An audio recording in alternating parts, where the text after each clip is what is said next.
Do you like history? Also, do you think like me what it will be like if I lived in different eras of history? Maybe you have a sympathy for ancient Egypt, one of the greatest civilizations that ever lived, and do you picturing what kind of life once began there? In fact, in your dreams you put yourself in the pharaoh's place and rule a huge empire. This sounds pretty good, but if you lived in ancient Egypt, you could be an ordinary citizen contrary to your dreams. So, would you like to live in any period in the past, even with the most unqualified advantage? Regardless of the consequences, such thoughts on history are really exciting.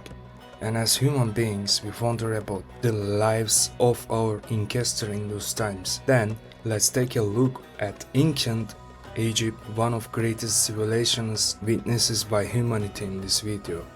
And consider the daily of Egypt. Ancient Egypt consisted of very fertile land fed by the great Nile River. The Nile, it made Egyptian lands very valuable because it was ordinary, safe and accessible. The river, which overflowed at the same time every year, left behind fertile lands suitable for cultivations. It was so easy to plant the seed in the ground that harvest time all Egypt was overjoyed. So to speak, fertility and abundance gushed from the soil. That's why the Nile River was a blessing for ancient Egypt. So much so that the fertile lands provided more food with less labor to the people of the civilizations. In addition, the Egyptian people were just as hardworking and intelligent. Thanks to them, the civilization was able to stand for 3,000 years. Although threatened situations such as drought, famine, plague, or locust epidemics visited these lands from time to time, ancient Egypt has always been one of the invaded, occupied geographies. In fact, great commanders such as Julius Caesar and Alexander the Great always cherished Egypt. What was the life of the people like? What kind of life they did lead, especially during the time of pharaohs? Let's start with the rigid social structures of society. For example, social structures consisted many classes. The class belonging to the direct impact of the quality of your life. For example, slaves and servants were at the bottom of the social classification. They were very numerous, and the poor majority served a number of wealthy minorities. They had to do whatever their owners wanted. Slaves were often people from foreign lands. They belonged to different ethnic groups and were deprived of their liberty. They worked all the day in exchange for food and shelter and could not make a sound. Soldiers, farmers, and nobles were above the slaves. These people had some influence.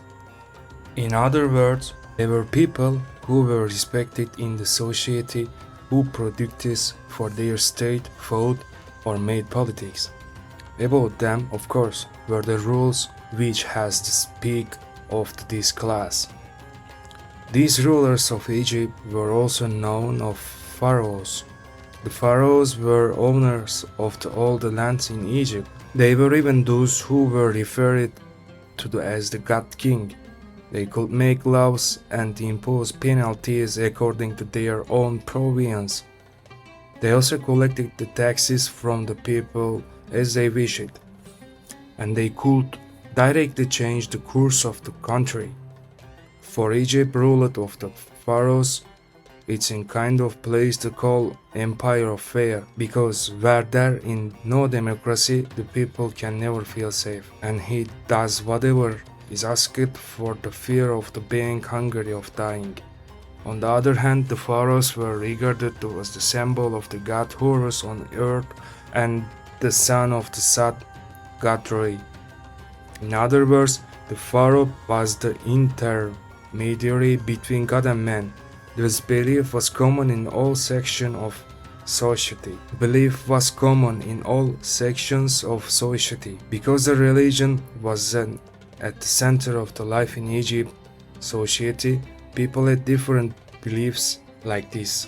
So we can conclude that if you had lived at the time, you would have had a very different perception of religion than you do today. You may be surprised, but thousands of years ago in ancient Egypt, women could own property. They didn't even have a get to marry it. Even if you got married, your wedding expenses would be covered by the state. In other words, you would not have to borrow tens of thousands of lira to banks for wedding, as in the case with today's wedding concept.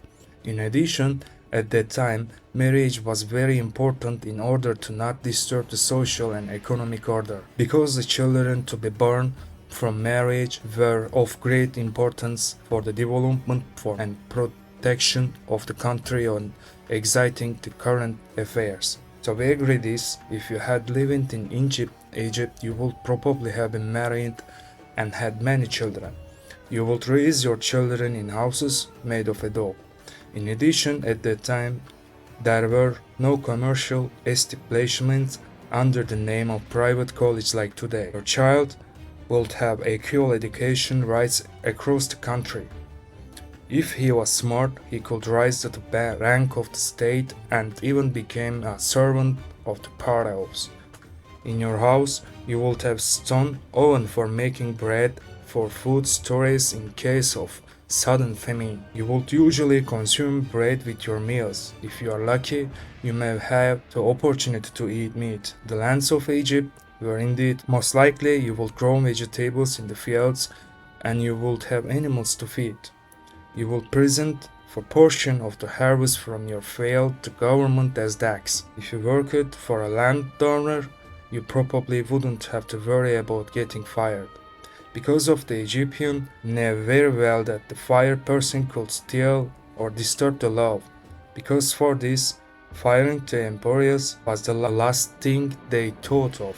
Employees had 2 days off per week and 2 months off per year. If the Egyptian hadn't written everything down, we might never have found these sources. But if you belong to an elite family, the general rules of society would not interest you in a way. It's not noble, you would have many servants at your disposal. You'll be able to wear silk clothes after a good breakfast of rich cereals and various fruits.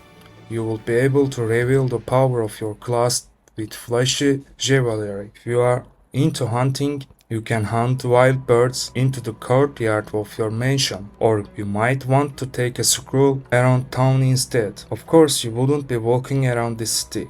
I am sure that in the cities Alexandria you will witness magnificent architecture and wonderful untouched natural landscapes. Because you are a noble person, your servants will carry you on their shoulders. You would also have many guards with protecting you.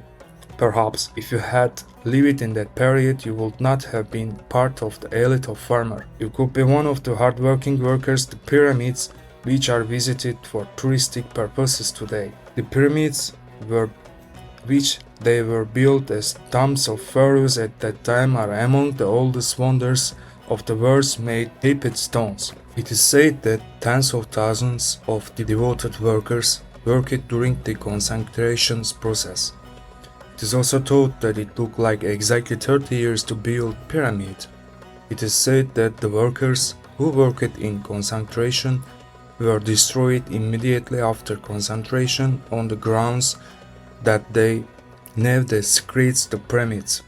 Perhaps the best thing about being pyramid worker is that they regularly eat meat so as not deprive them of muscle strength.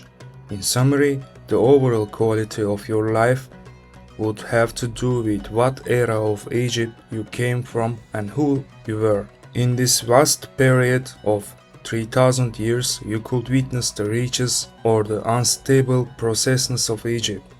Drought and locust will be both your destiny and your nightmare as a person who lived in that geography. You will see that of continuation of normal life, and you will be buried with the things that give you pleasure in your life. Today, many historians say that living in ancient Egypt was much more advantageous than living today.